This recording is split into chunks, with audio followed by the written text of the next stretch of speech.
Selam falçı kardeş, yorulmuyorsun. Beğenmezdim, çok hoş yani. Falçı kardeş, mənə salma, belə zadıma bir palıma bir baxasın. Sen mesela falıva bakımla kurban bilim. Benim işim bakmaktı da.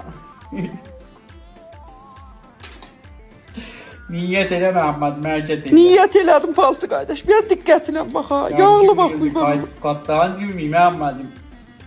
Ah!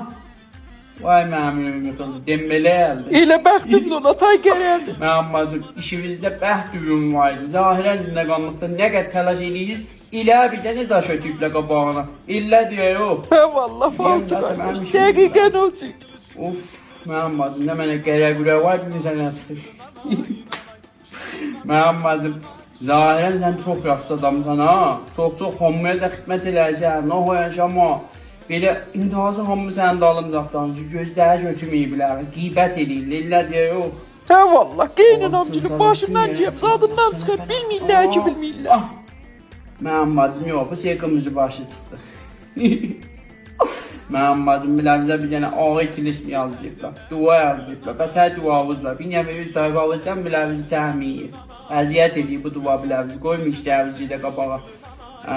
Bu da adının əvvəlində görəyəm bax. Mənim bacım, əvvəli də adının əvvəli əlif, b, t, c, cim, dal, qaf, qaf, tat, tat, tat, tat, tat, tız, j.